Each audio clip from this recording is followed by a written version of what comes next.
qui fera une très bonne nuit. Il a reçu d'ailleurs au matin le renfort du liégeois Paul Fortum, qui comme toute l'équipe de Duda, commence tout doucement à rêver à un exploit possible du marcheur de Merbe-le-Château. Tout le monde y croit à ce moment-là. Mais je viens de voir les précédents, Fulpin et Gouvenot. Je crois qu'en étant nettement plus frais qu'eux, ils devraient normalement pouvoir espérer le podium en tout cas.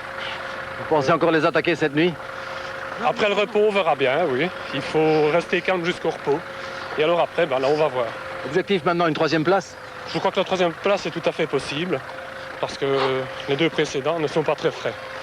C'est le moins qu'on puisse dire. À Contrexéville, au kilomètre 360, c'en est quasiment fini pour Gouvenot. Gouvenot, le téméraire, qui a voulu briller absolument devant ses concitoyens, qui trop tôt a puisé dans ses réserves. Pour lui, le rouge est mis.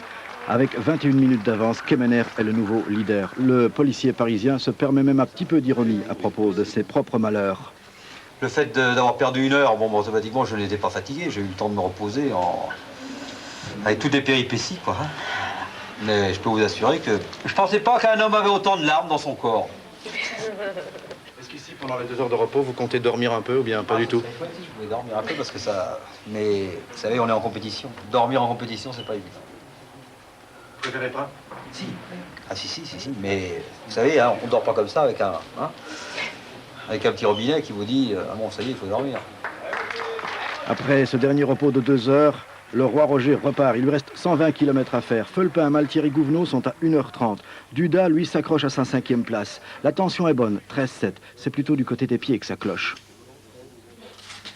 Daniel Van Den Doel, lui, entre à 20h35. Une demi-heure après, son coéquipier. Ils sont tous deux du club de Chapelle. Fatigué, il est soutenu par leur entraîneur, André Stalpa.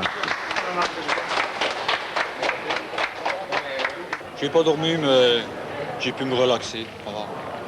Je crois que ça va aller. On l'espère pour lui. Anatole quitte Contrex à 22h. Alors qu'à l'intérieur, son ami, le marcheur de Silly, lui tourne en rond comme un lion dans une cage. C'est vrai qu'après ce repos, il faut remettre la machine en marche, réchauffer les muscles. Il partira avec 30 minutes de retard sur Duda, près d'1 heure sur Malthierry, Fulpin et Gouvenot, et 2h30 sur Kemener. Son pouls à ce moment-là bat du 145. C'est vous dire s'il est nerveux. Il attend le feu vert des chronométreurs. Voilà, il est 4h du matin, il peut repartir. Et puis, dans la nuit, nous allons à l'encontre de quelqu'un d'extraordinaire pour lui rendre hommage. Roger Pietquin, à 50 ans. Il se trouve à ce moment-là en 12e position, à près de 9 heures du leader. Mais il continue. Un champion de sa trempe n'abandonne pas. Il terminera d'ailleurs à la 8e place, en faisant une remarquable remontée.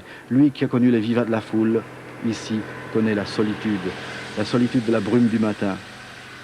Mais dans cette aube, sortent 2 champions, la relève très probablement. Duda, mais aussi Van Den Doel.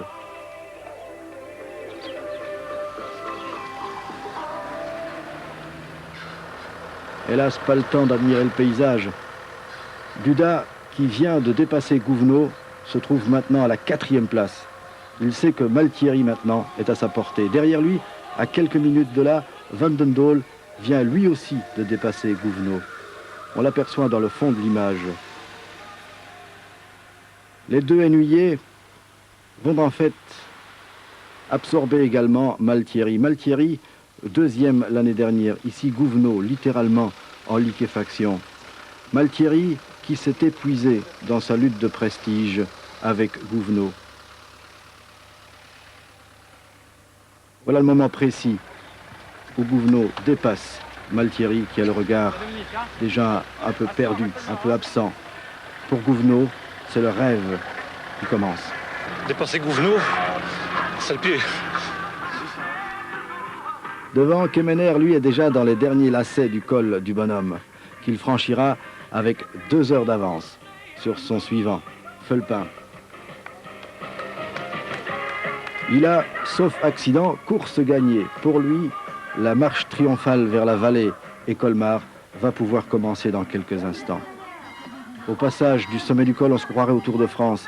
Et c'est vrai que Kemener domine cette épreuve comme Merckx jadis dominait le Tour de France. Kemener, le cannibale du bitume, ne laissera à ses adversaires que des miettes, que les accessites.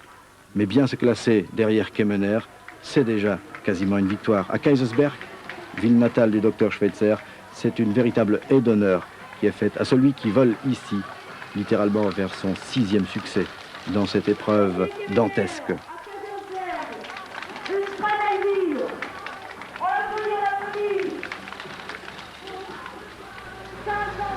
Derrière, Daniel Van Den Doel tient toujours. Plus même, il va passer du rêve au paradis. Il est 3e. Il a rattrapé et dépassé son compagnon de club Duda. À l'intérieur du mobil-home, toute l'équipe, une vingtaine de personnes, qui tous sont des bénévoles. Tout le monde retient son souffle. Tiendra-t-il jusqu'au bout? Alors que devant, Kemener, lui, à 19h17, va franchir la ligne d'arrivée. Ça y est, l'extraordinaire défi est relevé. Et le policier, au caractère d'acier, craquera pendant la Marseillaise.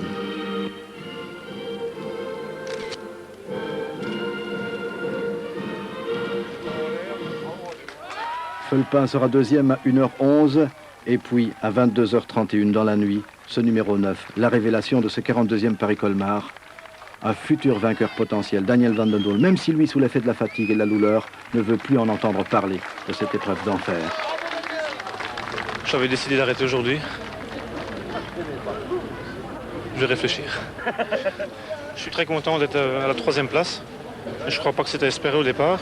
Disons que je m'étais bien entraîné, mais quand même pas pour faire une 3e place. Et pour le reste, j'ai envie de dormir.